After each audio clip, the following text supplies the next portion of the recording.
There's no doubt in my mind, if you've been to Lighthouse, you probably died out of nowhere to a random AI. The truth is, rogues are some of the hardest AI Escape from Tarkov has to offer. So today we're going to be going through how to kill them as a solo player, and not just that, how to get their gear and get out reliably.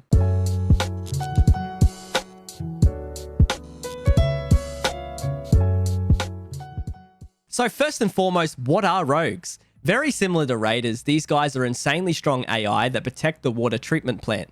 However, unlike raiders, these guys are actually aligned with the USEC faction. What does this mean? Well, it means if you're in the area and you're a USEC and you happen to wander near the water treatment plant, they're not going to automatically open fire on you.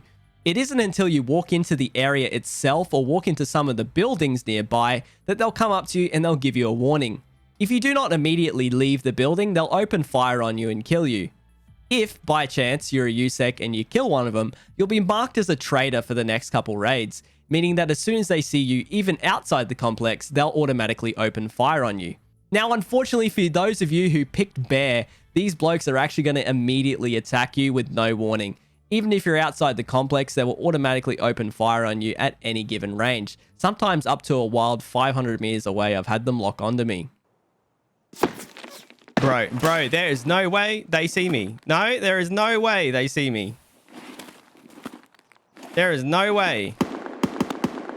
Now, if you're in a group and the rest of you guys are USEC, but one of your mates in your group is bear, they will automatically aggro you anyway due to the fact that there's a bear in your team. Now, for player scavs, it's actually exactly the same as USEC. You can walk into the facility, but if you start walking around some of the buildings, they'll come up to you and give you a warning. If you open fire on them, they will mark you as a traitor for the next couple raids, similar to the USEC. Now, interesting enough, unlike the USEC, when it comes to groups with player scavs, it doesn't matter if one of yous are the one that attacks them. They will only be aggroed towards that one person, not the entire group. Now, I'm not sure if this is intentional, but it makes it a lot easier as a player scav group to be able to farm the rogues, simply using one of your homies as bait, getting into a favorable position, and then killing them and looting and leaving. Now, it comes down to their gear. They're very similar to raiders. They have a wide variety of strong guns with good ammos, like AKs, AKNs, HKs, and also the new FN Scar L. They can come packing with something like an SR25, which is deadly scary. Now, rogues can have a wide variety of different armors, anywhere from a packer up to about level 5 Gen 4. They also wear a bunch of different helmets and sometimes no helmets at all, with a wide variety of hats being used, but around level 4 helmets when they do wear them. So now we know a little bit about what rogues are and what do they have, but where do they spawn? Well, looking in the water treatment plant, we have about 3 large buildings located inside the treatment plant. These are the northern, the eastern, and the western buildings. These 3 buildings are the most dangerous buildings located within the water treatment plant, as well as the southern outpost, which is located at the front gate.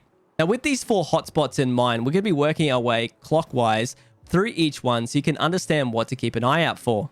Now, first of all, rogues are split up into 2 groups. On the northern building, we have 3 rogues which are located on the roof, and these guys are operating 3 separate weapon emplacements. The first one is an AGS-30, which is looking directly into the plant, or aka south.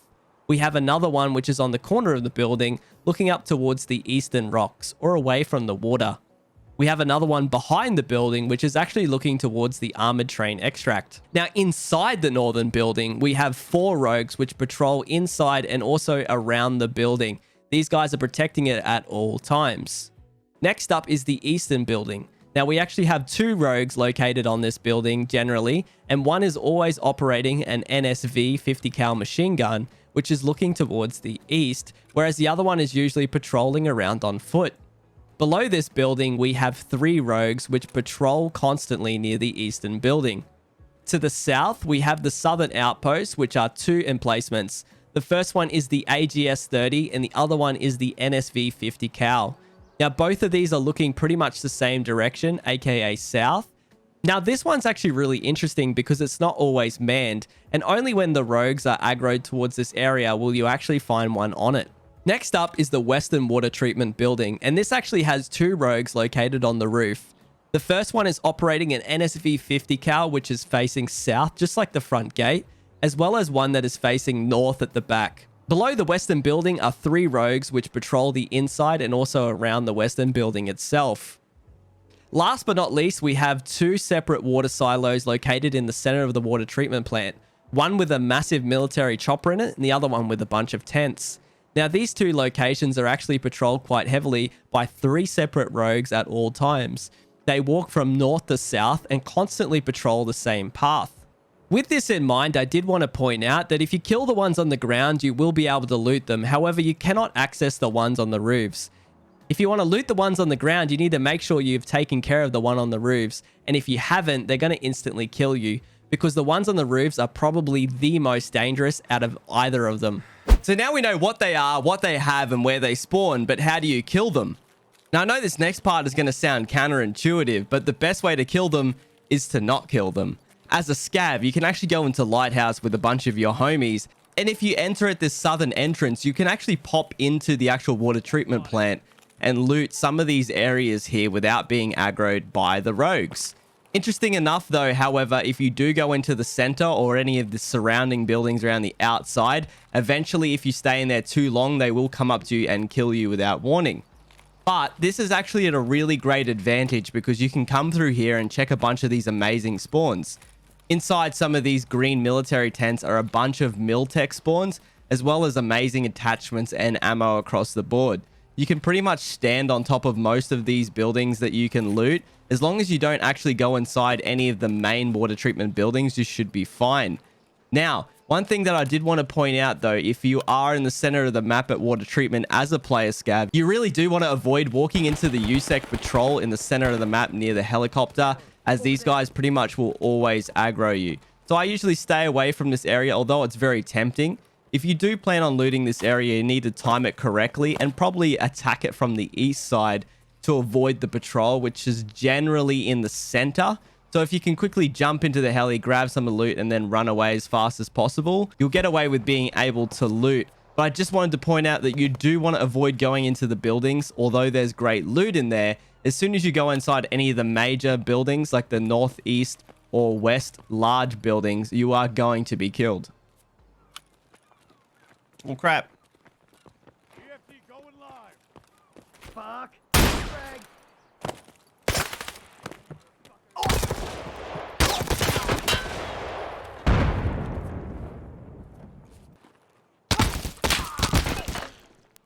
Fuck off. You good, buddy? Ah, they're fucking me up. Good luck. You got this. Killed one.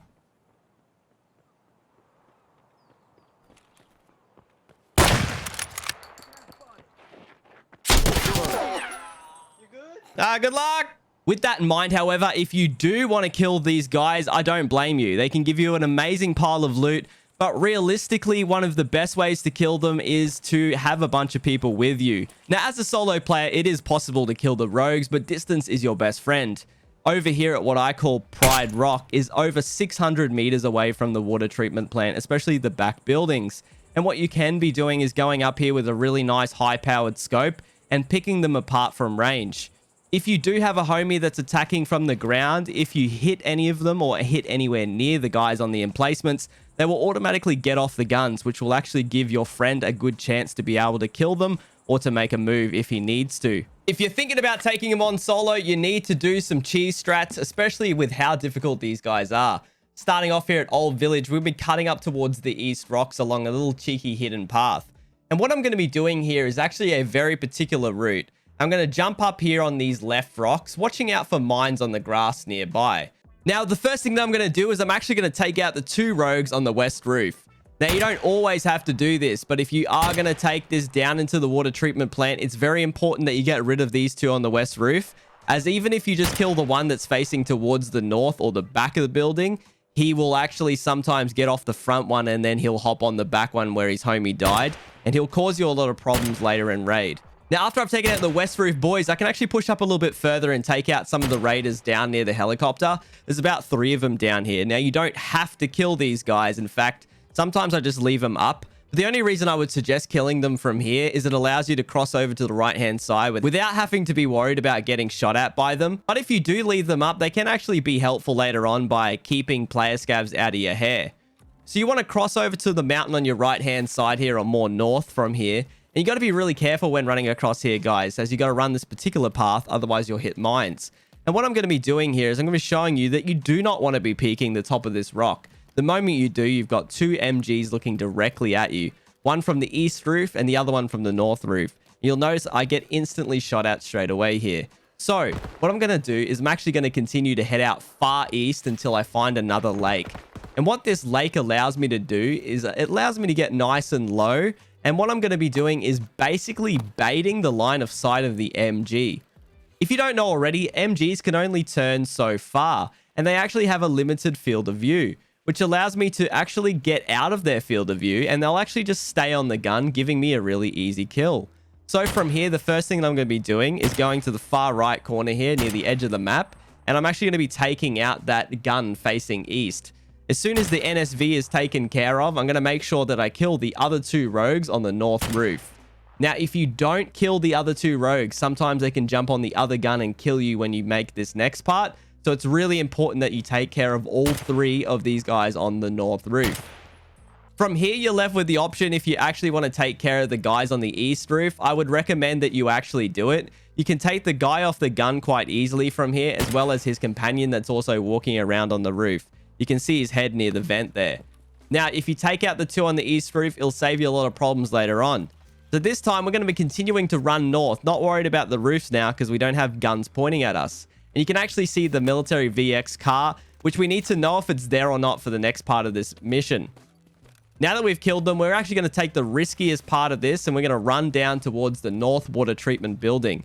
Now, we don't have to be worried about guns too much, but there's always one here on the right-hand side facing the armored train.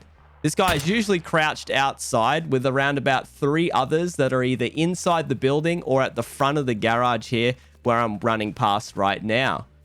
Now, as we push up, guys, you can loot this one on the outside. He's pretty safe to loot. But this is why we needed to kill the ones on the west roof. Because if we push around the back here, and would actually get gunned down by the NSV if we didn't take him out earlier on in the raid. Now, pushing into the back of the north building here from the west side. The reason I would suggest this side is because it has way more cover when you're pushing in than the front. And generally, they are all congregated either upstairs in the center or directly in this garage part. If you can't see them and you don't hear them, throw a grenade. Just like raiders, that will usually get them moving. If they are outside, the best way to get them going is to try and quickly shoulder peek them and shoot in their direction to try and bait them inside the building. It's much easier to loot them if they push you inside, and it gives you way more cover and is probably just the safer option. So generally what I'll try to do is I'll get a couple easy kills if I don't plan on looting them, and I'll try and bait the rest of them actually inside the north building, especially if they are outside. Now, their AI is basically trained to push you down, so they will pretty much do all the work for you, similar to Killer. But you got to be careful because their AI is cracked and they can kill you incredibly quickly. After we've taken care of the 3 out the front here and the other one on the out the side, that's all 4 of them in North dead. And this leaves us to be able to loot some of the crazy military tech loot upstairs near these power racks, and also a bunch of the shelves and tables nearby. You can find some crazy crap inside this building like vertexes, phase array elements, and plenty of other rare loot. So make sure you check all of the shelves and all around this building. And that's why I suggest pushing the north building. You get 4 free raiders, a bunch of XP, which is pretty easy to loot, and you're right next to the extract. Now, if you've taken them all out quick enough and the military car is not there, the reason I suggest looting this building is that you can actually just quickly push more north of here into the armored train extract. And from here, you can actually catch an extract out with all the gear, and you don't actually have to run that far. If you miss the train, you're basically screwed at this point because you actually have to run to the other side of the map, which means you have to loop back the way that you came. And if you run out of time, you're not going to get any of the gear. But this train extract is the easiest way to get out from here, especially if the military VX car is not there. Hey guys, that's it for this rogue farming video. Hopefully this guide helped you understand them a little bit better and how to take them on. Also, I really hope that the devs actually add a little bit more time to Lighthouse in the future. I do believe that the 40-minute raid timer made this actually really difficult for me. I managed to kill over 14 rogues plenty of times in some of my raids as a solo, but my main enemy wasn't actually the guns, wasn't the rogues, but it was time. Time and time again, I actually ran out of time in raid, and it was really difficult for me to get everything done, kill them all, loot them, and then get back to the south side of the map. I really hope they extend it from 40 minutes to about 60 minutes in future. That'd make my life so much easier. If you guys enjoyed this type of content, feel free to subscribe to the channel down below. If you have any questions, feel free to ask me on the Twitch. The link for that will be featured down below as well. Or consider jumping in the Discord where I can answer any questions you guys have about any videos that I've made in the past or future. And thank you guys so much for watching, and we'll see you on the next one.